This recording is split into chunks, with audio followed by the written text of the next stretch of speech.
Je m'appelle Betty Diop, j'ai 29 ans et je suis fondatrice du site internet Beauty Care App. J'ai fait une licence AES, Administration Économie Sociale. J'ai ensuite été gestionnaire de patrimoine, toujours dans les assurances, mais en tant que conseillère en protection sociale. J'ai pas eu un déclic parce que ça a toujours été une volonté pour moi de me mettre à mon compte et d'avoir ma propre entreprise. Ça a toujours été un objectif de vie.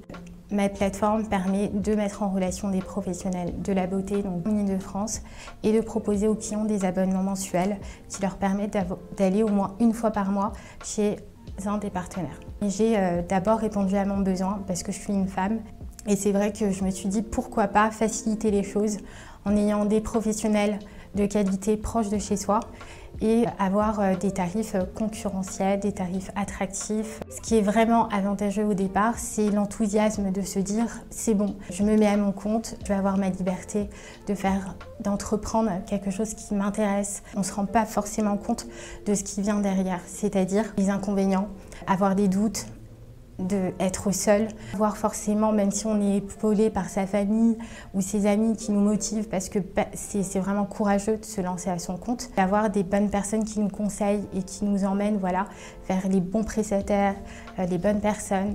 Il est difficile de trouver des personnes qui nous guident et qui nous aident à vraiment avancer dans le bon sens, parce qu'il y a comme un sens. On n'entreprend pas comme ça, on ne monte pas une société comme ça, c'est pas simple. Au niveau administratif, au niveau prestataire, parce qu'un site internet, quand on n'est pas développeur web, on ne peut pas le faire seul. Et heureusement, et aussi au niveau du budget, parce que c'est très important, parce qu'on n'en a pas au départ.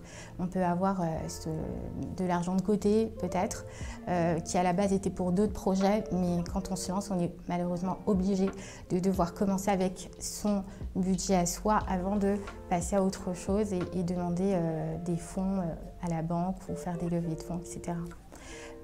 Mais grâce à l'appui du Grand Paris des entrepreneurs, de l'ADI et d'autres qui nous guident et nous aident à avancer, là effectivement c'est des avantages. J'ai appris d'autres choses, notamment comment faire connaître sa marque, comment faire connaître son site internet avec la communication. Donc j'ai fait une formation en community management. Le fait, comme j'ai expliqué tout à l'heure, le fait de ne pas avoir rencontré les bonnes personnes au bon moment, des personnes qui me conseillent bien. Je fais appel à tous les entrepreneurs qui veulent se lancer. Il faut vraiment bien choisir les personnes avec qui vous décidez de travailler, que ce soit des développeurs web, des agences de communication, parce qu'ils savent que vous ne connaissez pas. Donc la chose qu'il faut faire, c'est vraiment se former un maximum avant de faire quoi que ce soit. Les premiers inscrits, je les ai eus grâce à de la publicité payante sur les réseaux sociaux.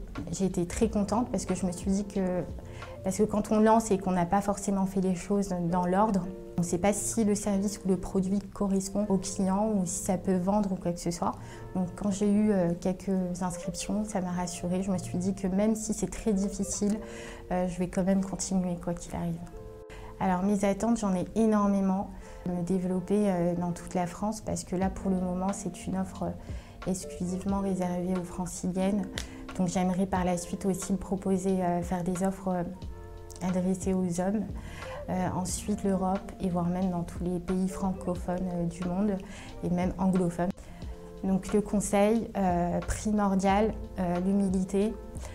Parce que quand on a un projet et qu'on y croit fort, et c'est ce qu'il faut, parce qu'il faut croire en ses projets, croire en ses rêves, il faut quand même avoir l'humilité de ne pas tout connaître et se former au maximum. Et surtout prendre un maximum de conseils de gens qui ont déjà, donc des entrepreneurs par exemple, être accompagnés par des personnes qui ont par exemple déjà créé un site et leur demander de donner des adresses de développeurs ou quoi que ce soit, ne jamais faire les choses seuls sans être formé avant.